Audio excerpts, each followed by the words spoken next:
પ્રભુ ઈસુ ખ્રિસ્તના નામમાં આપ સર્વને પ્રેમી સલામ અને ઈશ્વર નામની સ્તુતિ કરીએ છીએ કે ક્રિસ્તમાં થોડી શરત તરીકે આજે આપણે એઝરાના પુસ્તકના આગળના અધ્યાયો એટલે 3 સુધી જોઈ ગયા, એટલે હવે ચોથો, પાંચમો અને છઠ્ઠો અધ્યાયના આધારિત આપણે અભ્યાસ કરવા જઈ રહ્યા છે.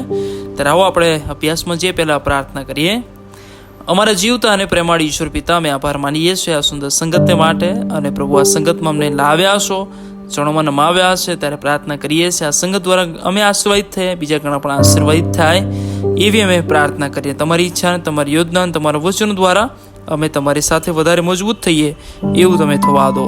પવિત્ર આત્મદેવ તમારી સહાય માગતા, તમારી સમજ અને દોરવણીને જ્ઞાન માગતા પ્રભુ ઈસુ ખ્રિસ્તના નામ માગીએ છીએ. સાંભળો અને સ્વીકાર કરો. આમેન.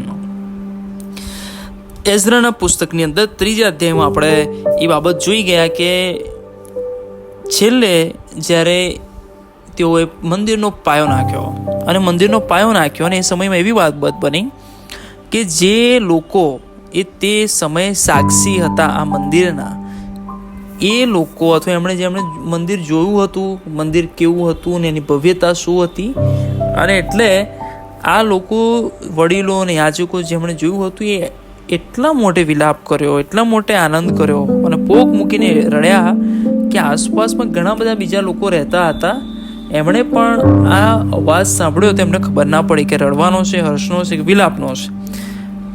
પણ આપણે જો ચોથા અધ્યાયમાં આગળ વધીએ તો ત્યાં હવે એવી બાબત બને છે કે હમણાં તો પાયો નાખીને મંદિરના બાંધકામની શરૂઆત કરી દીધી છે, અને એ સમયની અંદર કે છે કે આ યહૂદિયા અને બિન્યામીનના જે લોકો જે ઝરુબાબેલની આગેવાનીમાં એ પાછા આવેલા, એ લોકો રહેતા હતા. ત્યાં એમની આસપાસ બીજા પણ લોકો રહેતા હતા, અને એ લોકો જાણે યહૂદી અને બિન્યામીનના જે લોકો છે એમના શત્રુઓ પ્રમાણે એ વર્તા હશે. કારણ કે ચોથા અધ્યાયની પહેલી કલમમાં એ પ્રમાણે જ લખ્યું છે કે યહૂદિયાના તો બિન્યામીનના શત્રુઓએ સાંભળ્યું. એનો મતલબ કે આ લોકો પાછા આવે પહેલાં પણ શત્રુતા હોવી જોઈએ, અથવા એમની સાથેનો જે સંબંધ છે એ પહેલાંમાં પણ સારો નહોતો ને અત્યારે આવ્યા પછી પણ કદાચ સારો ના હોય છે કેવું હોય. એ પણ લખ્યું છે પ્રમાણે કે બંદીવાસમાંથી છૂટેલા લોકો ઇસ્રાયેલના દેવ યહોવાને સારું મંદિર બાંધવા લાગ્યા છે. ત્યારે તેઓએ ઝરુબાબેલ તથા પિતરોના કુટુંબોના જે વડીલો છે એમની પાસે આવીને તેઓને કહ્યું કે અમને તમારી સાથે બાંધવાના કામમાં સામેલ થવા દો. જો હવે આ શબ્દો એવા છે કે આપણે એક વાત સાંભળીએ તો આપણને બહુ ઇમોશનલ થઈ જવાય. કારણ કે આગળ જે પ્રમાણે લખ્યું કે અમે પણ તમને મદદરૂપ થવા માગીએ છીએ, અમે પણ એ મંદિર બાંધવા માગીએ છીએ અને તમને મદદરૂપ થઈને તમને ઉપયોગી થવા માગીએ છીએ. અને એનું કારણ પણ એ આપે છે કેમ કે અમે પણ તમારી પેઠે તમારા દેવના ઉપાસક છીએ. અને ઇંગ્લિશની અંદર તો એવું લખ્યું છે કે જેમ તમે દેવને શોધો એમ અમે પણ દેવને શોધીએ છીએ. We also seek God as you seek your God. અને એટલે અહીંયા આગળ જે શોધવાની વાત અથવા અમે પણ ઉપાસક છીએ, શોધનારા છે ઈશ્વરના, એ પ્રમાણે એ બતાવે છે. અને એટલે આ ઇમોશનલ વાત છે કે અમે પણ તમારી આસપાસ રહીએ, તમારી સાથે રહીએ છીએ, શત્રુતાના સંબંધો છે પણ અમે હવે ઉપયોગી થવા માગીએ છીએ. પણ આ જે લોકો એ પાછા આવ્યા કોરેશ રાજાની આગેવાનીમાં, અથવા કોરેશ રાજાના કયા પ્રમાણે અને ઝરુબાબેલની આગેવાનીમાં, તે લોકો એમણે બહુ સ્પષ્ટ રીતે ત્યાં આગળ એમને ના પાડી દે છે અને એમની સાથે એવું વ્યવહાર કરે છે. આપણે જોઈએ કદાચ આપણને ના ગમે. અહીં લખવામાં આવ્યું છે પ્રમાણે 3 કલમથી આગળ, પણ ઝરુબાબેલે, યેશુઆએ તથા ઇસ્રાયેલના પિતરોના કુટુંબના વડીલોમાંના બાકીનાઓએ તેમને કહ્યું કે અમારા દેવને સારું મંદિર બાંધવામાં અમારી સાથે તમારે કંઈ લાગતું વળગતું નથી. તમારે અમારે કશું લાગતું વળગતું નથી. અમારે તમારી મદદની જરૂર પણ નથી, અને તમે એમની મદદ કરો એવી અમારી પણ કોઈ આશા નથી. ને એમને જાણે સીધું ના પાડે છે. પ્રમાણે કહે છે આગળ કે ઈરાનના રાજા કોરેશે એમને આજ્ઞા આપી છે તેમ અમે પોતે જ એકઠા થઈને ઇસ્રાયેલના દેવ યહોવાને સારું એ બાંધકામ કરીશું. અને આ બહુ સમજવા જેવી બાબત છે કે અમને ઈશ્વરે આજ્ઞા આપી છે, અમને ઈશ્વરે દર્શન આપ્યું છે, અમારા માટે કહેવામાં આવ્યું છે ને અમે બાંધીએ. અને એટલે મોટાભાગના સમયોમાં ઘણી બધી વખત આપણે ઈશ્વરના કાર્યો કરીએ છીએ ત્યારે આપણી નજર એ બીજી તરફ પણ હોય છે કે બીજાઓ દ્વારા અમને સહાય મળે, બીજાઓ અમારા માટે કંઈક કરે. પણ ઘણી બધી વખત આપણે પોતે બાંધવામાં નિષ્ફળ જઈએ છીએ. અને એટલે આ શીખવા જેવી બાબત છે કે આપણે શું કરીએ છીએ અને બહાર બીજાઓ પાસે અપેક્ષા રાખ્યા કરતાં આપણે ઈશ્વર સાથેનો જે પ્રેમ ને સંબંધ છે એમાં આપણે આગળ વધવાનું લખ્યું છે પ્રમાણે કે દેવ યહોવાનું સારું કહે છે કે એ બાંધકામ અમે કરીશું અને અમે એકઠા થઈશું, અમે ભેગા થઈશું અને અમે કરીશું.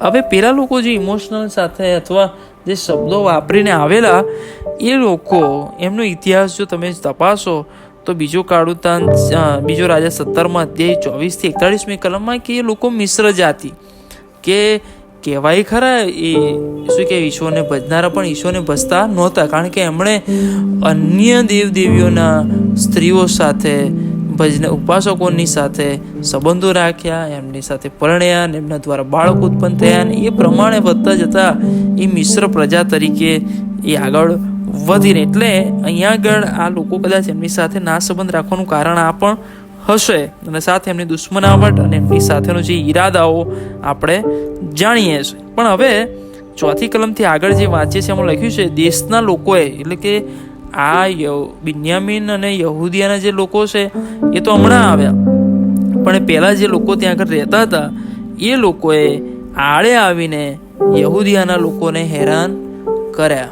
હવે એ તો પહેલાંથી રહેતા એટલે એમનું વર્ચસ્વ તો હતું જ, એટલે એમનાથી બને એ બધા પ્રયત્નોથી એમને બાંધકામ કરવાના કામમાં હેરાન કરવાનું ચાલુ કર્યું. હવે અહીંયા આગળ બહુ સ્ટેટમેન્ટ કોઈ એવું આપવામાં આવ્યું નથી કે કઈ પ્રકારે અને કઈ પદ્ધતિમાં હેરાન કરતા હશે, પણ આ લોકો એ જુદા જુદા પ્રયત્નો દ્વારા એ હેરાન કરતા હશે.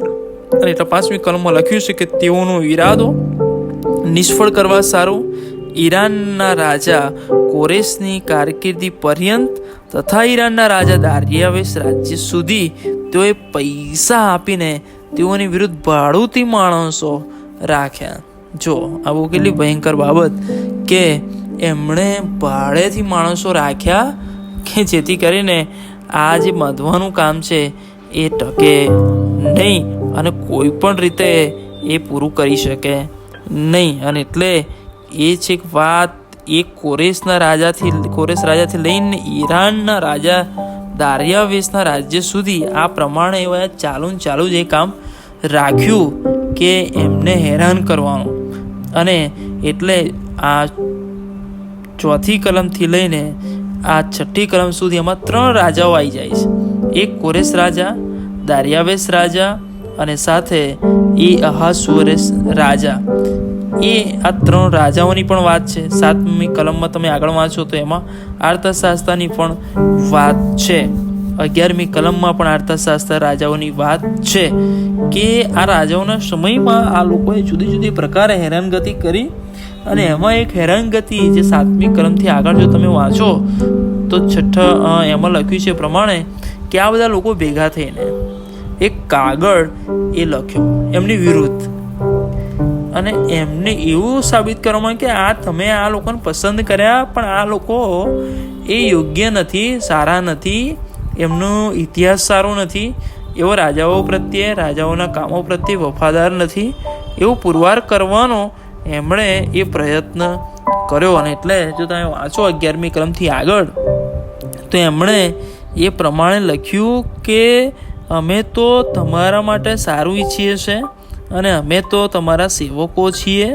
અને એ પ્રમાણે લખતા એ લખે છે 12મી કલમથી કે આપને વિદિત થાય કે જે યહૂદીઓ આપણી પાસે છૂટીને અમારી પાસે યરૂશલેમમાં આવ્યા છે તેઓ તો કેવા છે તો કે બંડખોર અને બેવફા નગર બાંધે છે ને પાયા સમયને કોટના નગર બાંધશે અને કોટ પૂરો થશે તો તેઓ ખંડણી કર કે જકાત કશું આપશે નહીં અને તમને જ ખોટ જવાની છે કે રાજ્યની કહે છે કે પેદાશમાં ઘટાડો થશે, પણ કે અમે તો તમારું લૂણ ખાઈએ છીએ, તમારું ઋણ તમે જે આપો છો એનાથી અમારું ગુજરાન ચાલે છે, માટે આપનું અપમાન જોવું એ અમને લાજમ નથી, માટે અમે તમને આ ખબર આપીએ છીએ.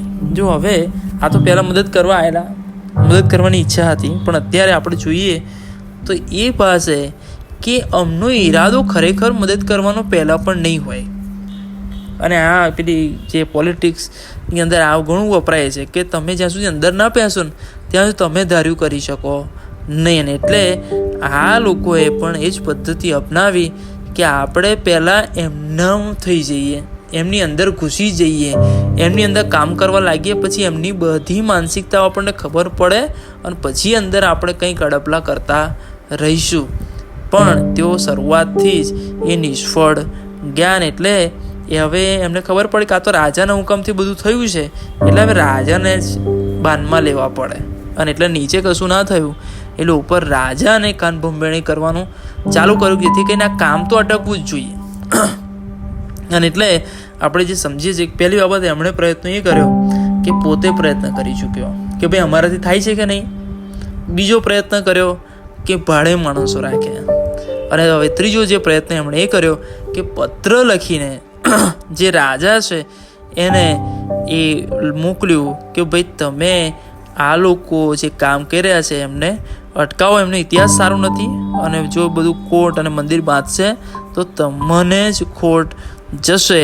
અને એમ કરીને એ લખી મોકલાવ્યું. અને 15મી કલમથી આગળ જો આપણે જોઈએ તો લખ્યું છે કે જેથી આપના પૂર્વજોના લેખોના પુસ્તકમાં શોધ કરવામાં આવે તો એ પરથી આપણે માલુમ પડશે કે નગર તો બંડખોર હતા રાજાઓએ ને હતા દેશોને ઉપદ્રવ કરનારું છે ને પુરાતન કાળથી એમ જ તેઓ દંગો કરતા આવ્યા છે અને એ કારણને લીધે નગર પાયમાલ થયું હતું.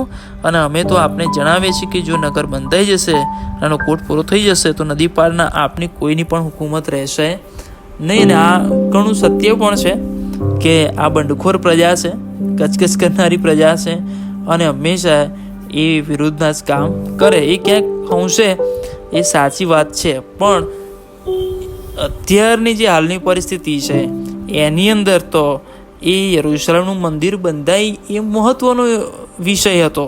અને એટલે અહીંયા આગળ એ વિષયને પડતો મૂકીને એ આગળ વધે એ ના ચાલે. અને એટલે એ ઈશ્વર એમને સાથ સહકાર ના આપે. ભલે આ બંડખોર પ્રજા છે, ઈશ્વર એમને પાછા લાવ્યા છે ને ઈશ્વર તો વચન પૂરું કરે છે, પણ આ લોકો ઈશ્વરના મંદિરને બાંધતા અટકાવે છે. એટલે ઘણી વખત કે એ મૂસાના સમયમાં પણ આ વાત કહેવામાં આવેલી કે ભાઈ આ લોકો જે કચકચ કરે છે એ મૂસાના હારૂનની વિરુદ્ધ કચકચ કરતા નથી.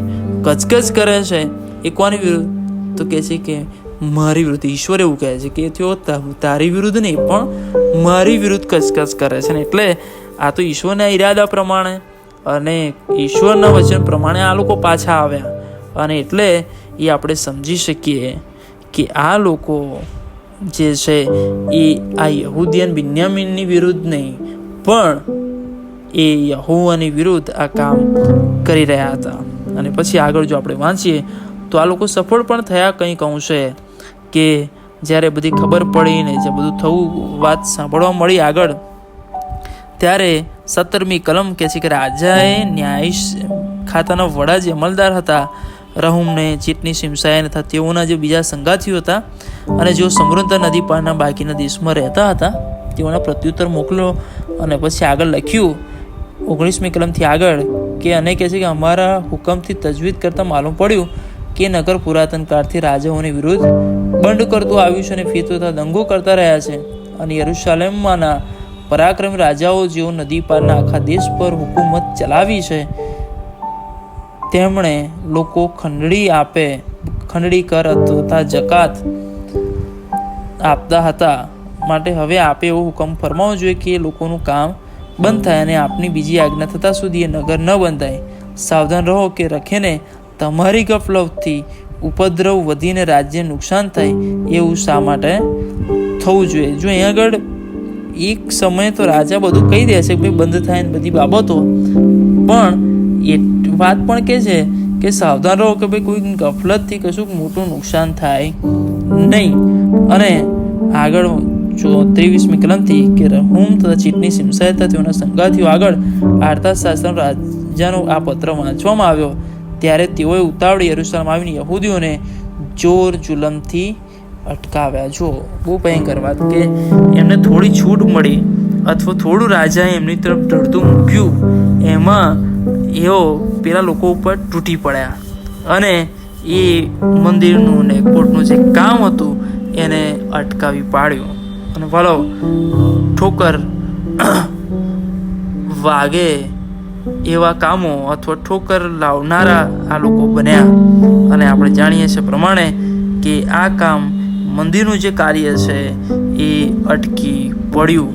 અને ઈરાનના રાજા દારિયાવેશના રાજ્યના બીજા વર્ષ સુધી, દારિયાવેશ જે રાજા હતો એના બીજા વર્ષ સુધી એ બંધ રહ્યો. બહુ લાંબો ગાળો એ વચ્ચે આવી ગયો કે જેમાં એ ઈશ્વરનું મંદિરનું કાર્ય એક સમય શરૂ થયું, બહુ જોર અને જુસ્સાથી શરૂ થયું, પણ કોઈક લોકોની એવી થોડીક બાબતોના કારણે, દ્વેષના કારણે, ઈર્ષાના કારણે એ બંધ થઈ ગયું.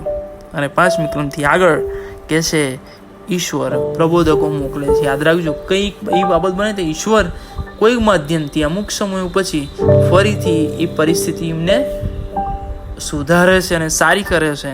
અને 5મા અધ્યાયમાં પ્રબોધકો હગ્ગાઈ તથા જખારિયા જે આ 2 પ્રબોધકો છે એમણે પ્રબોધ કર્યો, કામ શરૂ થયું અને કામ એ કરતા ગયા. અને જ્યારે એમને પૂછવામાં આવ્યું કે ભાઈ તમને કોણે આજ્ઞા આપી છે, ત્યારે તેમણે કહ્યું કે આ ઇમારત કોણ બાંધે છે, તેઓ નામ આપો, બધી વાત શરૂ થઈ. પણ લખવામાં આવ્યું છે પ્રમાણે 5મી કલમમાં યહૂદીઓના વડીલો પર તેઓના દેવની કૃપા દ્રષ્ટિ હતી, માટે આ બાબત દારિયાવેશને કાને પહોંચ્યા પછી પત્ર દ્વારે જવાબ ન મળે ત્યાં સુધી તેઓએ તેમને અટકાવ્યા નહીં. હવે દારિયાવેશના સમય છે એટલે દારિયાવેશ જ્યાં સુધી કશું કહે નહીં ત્યાં સુધી આપણે કામ ચાલુ રાખ્યું. આગળ જો જોઈએ તો ફરીથી 6ઠ્ઠી કલમથી આગળ કે તેઓએ પત્ર દારિયાવેશ રાજા જે છે એના પર મોકલ્યો અને એમને કીધું કે ભાઈ તમે આ બધું તપાસો ને હવે કામકાજ ચાલુ થયું છે ને બધી બાબતો લખી. પણ અને એટલે તમે 5મો અધ્યાય વાંચો કે એમણે કયા પ્રકારનો એ પત્ર એ લખ્યો. પણ 6ઠ્ઠા અધ્યાય જે આપણને મહત્વનો છે એ છે કે દારિયાવેશ રાજા જે છે એણે એ બાબેલના ભંડારોમાં જે દફતરખાનામાં શોધ કરવાનો જે હુકમ કર્યો કે એ જે દફતરની અંદર તે સમયે આ લોકોને ત્યાં મોકલવામાં આવ્યા અને એનું શું કારણ હતું, કઈ પદ્ધતિમાં એમને મોકલવામાં આવ્યા, કયા હુકમ સાથે ને કયા ઈરાદા સાથે, એ બધું એમાં હોય સાચવવું. એટલે એ દફતર કઢાવડાવ્યું અને શોધ કરાવડાવી અને લખ્યું છે 2જી કલમમાં કે ત્યારે માદાઈ પ્રાંતના એક વાતાનાના મહેલમાંથી એ લેખ મળી આવ્યો. અને લેખ જે હતો કે કોરેશ રાજાએ પોતાની કારકિર્દીના પહેલા વર્ષમાં એ ઠરાવ કરીને હુકમ કરેલો. આ કોરેશ રાજાએ પહેલા વર્ષમાં પોતાની કારકિર્દીમાં આ હુકમ કરેલો અને હુકમ એવો હતો કે યરૂશાલેમના દેવના મંદિર વિશે કે જે મકાનમાં લોકો યજ્ઞાર્પણ કરે છે તે મંદિર બાંધવું જોઈએ, એને મજબૂત પાયા નાખવાના, એની ઊંચાઈ તથા ચોડાઈ 60 હાથ રાખવી, મોટા પથ્થરની 3 હારો હોય, નવા લાકડાની 1 હાર રાખવી, તેના ખર્ચ એનો જે પણ ખર્ચ લાગે એ પાછો રાજ્યના ભંડારમાંથી આપવાનો. અને 5મી કલમમાં એવું લખ્યું છે કે દેવના મંદિરની અંદર જે પહેલા સોના રૂપાના જે પાત્રો એ નબૂખદનેસ્સાર રાજા યરૂશાલેમમાંથી કાઢીને લઈ ગયેલો બાબેલમાં, એ કહે છે કે પાછા કાઢવા અને ત્યાં આગળ પાછા યરૂશાલેમના મંદિરમાં મૂકવાના. અને 6ઠ્ઠી કલમ લખ્યું છે કે નદી પારના સુબા તાતનાએ, સથાર બોઝનાએ તથા નદીની પેલી પારના તમારા સંગાથી જે છે એ બધાથી કહે છે કે ત્યાંથી દૂર રહેવું અને દેવના મંદિરના કામને તમારે છેડવું નહીં. અને યહૂદીઓનો સુબા તથા યહૂદીઓના વડીલો એ મંદિર અસલ જગ્યાએ કે જ્યાં પહેલાં હતી એ જ જગ્યાએ બાદ એવું નહીં કે ભાઈ અહીંના બાંધશું ને ત્યાંના બાંધશું, જે હતી એ જગ્યાએ જો બીજું કશું કોઈ કાઢી નાખવાનું તો હટાવી દેવાનું અને ત્યાં આગળ જ એ બાંધવાનું એ ચોક્કસ જગ્યાએ. અને એવો હુકમ એ કરવામાં આવ્યો. અને 8મી કલમ લખ્યું છે વળી દેવને મંદિર બાંધવા સારું યહૂદીઓના વડીલોને તમારે શી મદદ કરી તે વિશે હું હુકમ કરું છું.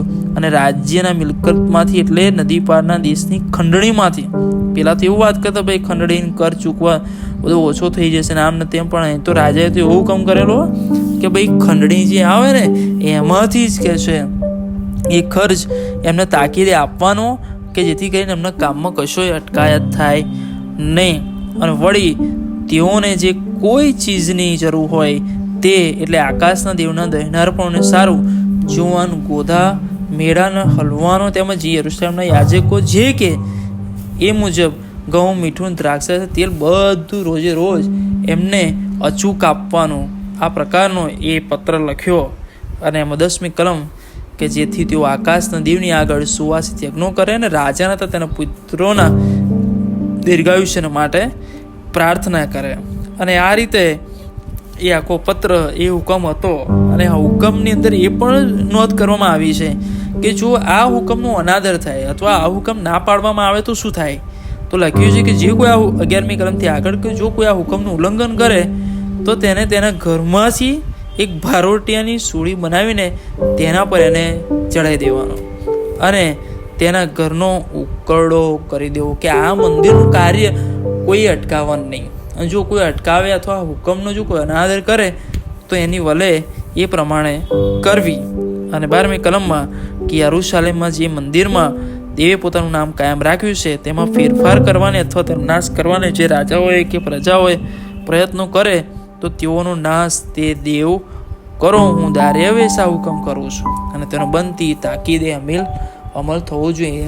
એનું મતલબ કે જો રાજાઓ એને બાધારૂપ થાય અથવા રાજાઓ પણ જો એની વચ્ચે પડે તો એમનો પણ નાશ થાવ. એટલે કોરેશ રાજાએ તો એના પછીના રાજાઓને પણ ચેતવણી આપી અથવા પછીના રાજાઓ માટે પણ શ્રાપ ઉચ્ચારીને ગયો કે ભાઈ આ મંદિરની વિરુદ્ધ કોઈ રાજા એ પડ્યો તો ગયો. અને એમ કરીને એ લખવામાં આવ્યું છે. અને 13મી કલમથી આગળ આપણે જો જોઈએ તો નદીની પેલી પારના જે સુબા તાતનાય ને સથાર બોઝનાયત અને તેના સંગતીઓ જે હતા એમણે દારેવેશ રાજાએ ફરમાયા પ્રમાણે આ જે હુકમ હતો એનો બનતી કોશિશે એમણે એ અમલ કર્યો. અને હાગાય અને જખારિયા જે પ્રબોધથી યહૂદીઓના વડીલો બાંધતા ગયા અને એમાં આબાદી પામતા ગયા. હવે જુસ્સો વધી ગયો. પહેલાંનો જે જુસ્સો હતો અડચણો આવી અને ફરીથી એ બાંધવામાં તેઓ આગળ વધ્યા અને જુસ્સો વધતો ગયો. અને લખવામાં આવ્યું છે કે તેઓ આબાદ પણ થયા. અને દેવની આજ્ઞા પ્રમાણે ને કોરેશ દાર્યાવેશ ઈરાનના રાજા જે અર્થશાસ્ત્રના ઠરાવ પ્રમાણે 3 રાજાઓનું નામ છે કોરેશ, દાર્યાવેશ અને ઈરાનનો જે રાજા અર્થશાસ્ત્રનો જે ઠરાવ હતો એ પ્રમાણે તેમણે બાંધકામનું કાર્ય એ 6ઠા અધ્યાયની એ 15મી કલમ 14મી કલમમાં એ શબ્દ વાપર્યો છે કે બાંધકામનું કાર્ય જે હતું એ સમાપ્ત થયું. અને એની તારીખ પણ નોંધવામાં આવી છે કે દાર્યાવેશ જે રાજ્યના 6ઠા વર્ષમાં 18 માસના 3જે દિવસે એ મંદિર પૂરેપૂરું એ બંધાઈ ગયું. મતલબ કે કશું બાકીને મંદિરની જે બાંધકામની જે સૂચવણી હતી, જે બાબતો હતી અને જે માપ હતું એ પૂરેપૂરું સંપૂર્ણ રીતે એ મંદિર બંધાઈ ગયું. અને 16મી કલમથી આગળ એ ઉજવણી થાય છે, આનંદ કરે છે અને ઈશ્વરનો મહિમા પ્રગટ કરે છે. ઇસ્રાયેલ પુત્રો, યાજકો અને લેવીઓ અને બંદીવાસમાંથી આવેલા બાકીના લોકોએ દેવના મંદિરનું પ્રતિષ્ઠા પર્વ એ આનંદથી પાડ્યું, બહુ ઉલ્લાસથી, ઉમંગથી પાડ્યું. કારણ કે હવે દુશ્મનો હતા છે પણ હવે એમની તાકાત નથી કે એમને અડચણ કરે. કારણ કે ઈશ્વરે એવો મધ્યમ ઊભા કર્યા. પહેલાં એ રાજાનો ઊભો કર્યો, રાજા પછી ઈશ્વરે એ આગેવાનોને પસંદ કર્યા, આગેવાનો પછી ઈશ્વરે એ પ્રબોધકોને ઊભા કર્યા. અને એ જુદી જુદી રીતે ઈશ્વરે એના લોકો દ્વારા એ આ બધું કાર્ય એ પૂરું કરાવ્યું, પ્રતિષ્ઠા કરવામાં આવી. લોકોએ બલિદાનો પણ ચડાવ્યા. અને જે મોટું બલિદાન 17મી કલમમાં કે તેઓ પાપાર્થાર્પણ પણ લાવ્યા, પોતાના પાપોની કબૂલાત કરી. અહીંયા આગળ એવું લાગે કંઈ તો આભાસ સુધીનું પર્વ છે પણ એમાં પાપોની કબૂલાત કંઈથી આવી ગઈ. પણ વાલો મહત્વની બાબત એ છે કે મંદિર બાંધ્યું છે પણ આપણે આભાર માનીએ બધી બાબત, પણ આપણા પાપો માફ થાય એ બહુ જરૂરનું છે.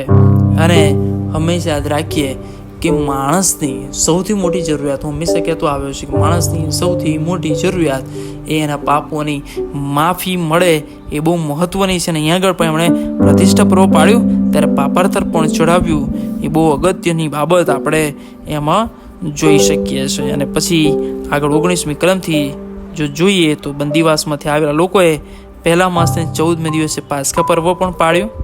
અને યાજકોએ પોતાને પવિત્ર કર્યા અને સર્વ પવિત્ર હતા અને બંદીવાસમાં થાવેલા સર્વ લોકોને સારું, યાજક ભાઈઓને સારું, પોતાને સારું.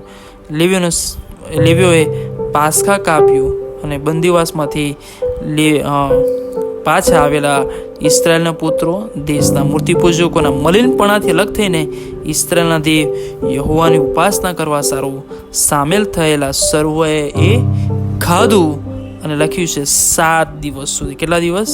7 દિવસ સુધી 2 ખમી રોટલીનું પર્વ આનંદથી પાડ્યું, કારણ કે યહોવાએ તેઓને આનંદિત કર્યા હતા અને ઇસ્રાયેલના દેવના મંદિરના કામમાં તેઓના હાથ પ્રબળ કરવા સારું તેણે આશૂરના રાજાના મનમાં તેઓ પ્રત્યે દયાભાવ ઉત્પન્ન કર્યો હતો. આ બહુ મહત્વનું સેન્ટેન્સ કે ઈશ્વર દ્વારા થયું છે, ઈશ્વરની ઈચ્છાથી થયું છે, ઈશ્વર એમને આનંદિત કર્યા છે. ઈશ્વરે એ આશૂરના રાજા એના મનમાં એ શબ્દ એ ભાવના મૂકી કે દયાભાવ ઉત્પન્ન કર્યો કે આ લોકો પાછા જાય અને ત્યાં સ્થાયી થાય, ત્યાં પોતાનું મંદિર બાંધે અને ત્યાં ઈશ્વરનો આશીર્વાદ રહે. એ રીતે ઈશ્વરે એ કામ કર્યું. અને વાલો, આ જે શબ્દો છે એ આપણે હંમેશા યાદ રાખીએ કે મારા તમારા જીવનમાં, આપણા જીવનમાં બનતી ઘટનાઓમાં ઈશ્વર આપણું સારું કરે છે. અને જ્યારે આપણે ભૂલો કરીએ, પાપો કરીએ તો ઈશ્વર શિક્ષા પણ કરે છે. પણ આપણે પડેલાઓને ઊભા કરનારા છે, બીજાઓને મદદ કરનારા છે, બીજાઓને ટેકો આપનારા છે, બીજાઓને સારી બાબત દોરનાર છે. અને એટલે આ બાબત વિશે હંમેશા સભાન રહીએ, ચોક્કસ રહીએ કે આપણે ઈશ્વરના કાર્યમાં કોઈ પણ રીતે ખલેલરૂપ ના બનીએ, શ્રાપરૂપ ના બનીએ, વિઘ્નો લાવનાર ના બનીએ. કારણ કે ઈશ્વર આપણને એના મહિમાને માટે ઉપયોગ કરે છે. ઘણી બધી વખતે આપણી ટીકાઓ, આપણી નિંદાઓ, આપણા અઘરા અને કપરા શબ્દો, આપણી ખોટી પદ્ધતિઓ, આપણી ખોટી રાજનીતિઓ અથવા આપણા ખોટા ઈરાદાઓને લઈને ઘણી બધી વખત આપણે ઈશ્વરના કાર્યને ખલેલ પહોંચાડે છે. મેં તો જોયું છે, અનુભવ્યું છે એ ઘણા બધા લોકો એ આપણી પાસે આવતા હોય, આપણને સારી સલાહો આપવાની ઈરાદા રાખતા, પણ મનમાં કડવાશ, ઊંડાઈ અને કામને પાડી નાખવાની જે વૃત્તિ હોય છે.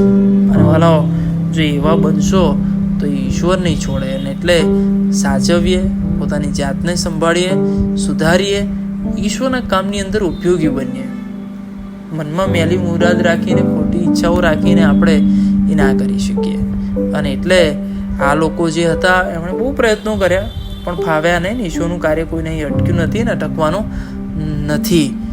પણ આપણે એ અટકાવનારા ના બનીએ. અને એટલા માટે આ 3 જે અધ્યાયો છે એની અંદર આપણે એ બાબત જોઈ કે અવરોધ કરવામાં આવ્યો, પણ ઈશ્વરે એનું કાર્ય ચાલુ રાખ્યું, સ્થગિત પણ થયું, પણ ફરીથી ઈશ્વરે પ્રબોધકો દ્વારા એ કાર્યને ફરીથી ઊભું કરવામાં આવ્યું, રાજાનો ઉપયોગ કરવામાં આવ્યો અને ઈશ્વરે એ આનંદ એ લોકોમાં વહેતો કર્યો. અને એ જ ઈશ્વર આપણને શીખવે છે કે ઈશ્વર આપણી પડતીમાં, આપણી તકલીફમાં સાથે છે, આપણને ફરીથી ઊભો કરવા માગે છે, આપણને આનંદિત કરવા માગે છે.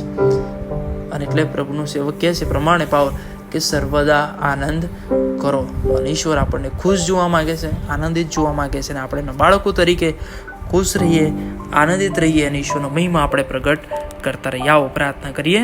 જીવતા ઈશ્વર, પ્રેમાળ દેવ, અમે આભાર માનીએ છીએ કારણ કે તમે અમને ખુશ જોવા માગો છો, આનંદિત જોવા માગો છો. એટલા માટે કે અમે તમારી યોજનાઓ પ્રમાણે ચાલીએ છીએ, જીવીએ છીએ, પણ ઘણી બધી વખત અમે એવી બાબતોનો પણ અનુભવ કરીએ છીએ કે જ્યાં શૈતાન ફાવી જાય. પણ પ્રભુ અમને સ્થિર રાખો છો. તમે માધ્યમો દ્વારા, જુદી પદ્ધતિઓમાં પ્રભુ અમારી સાથે વાત કરો છો, બેઠા કરો છો અને આનંદિત કરો છો, હર્ષોલ્લાસિત કરો છો. આભાર માનીએ છીએ. પણ સાથે એ બાબત પણ અમે યાદ રાખીએ કે ક્યારે પ્રભુ તમારી સેવા, સુવાર્તા, મંડળી અને તમારા વચનોના પ્રમાણેના કાર્યોમાં અમે ક્યારેય વિઘ્નરૂપ ના બનીએ અને અમે અમારા પર શ્રાપ ના લાવીએ, અમારા પેઢીઓ પર, અમારા કુટુંબો પર, બાળકો પર શ્રાપ ના લાવીએ. એના માટે એ સમજ કેળવવાને માટે પણ પવિત્ર આત્મદેવ અમને સહાય કરો. આ તમારા વચનને માટે, વચનના ખુલાસાને માટે આભાર માનતા પ્રભુ ઈસુ ખ્રિસ્તના નામમાં માંગીએ છીએ. સાંભળો અને સ્વીકાર કરો. આમેન. હવે આપણે તારનાર પ્રભુ ઈસુ ખ્રિસ્તની કૃપા, દેવ બાપનો પ્રેમ, પ્રભુ પવિત્ર આત્માની દિવ્ય અને મીઠી સંગત અને એનો અનંતકાળિક આશીર્વાદ આપણ સર્વની સાથે, જો બાઇબલ અભ્યાસમાં જોડાયા છે બધાની સાથે હમણાં તે સદા સર્વકાળ સુધી રહો. આમેન.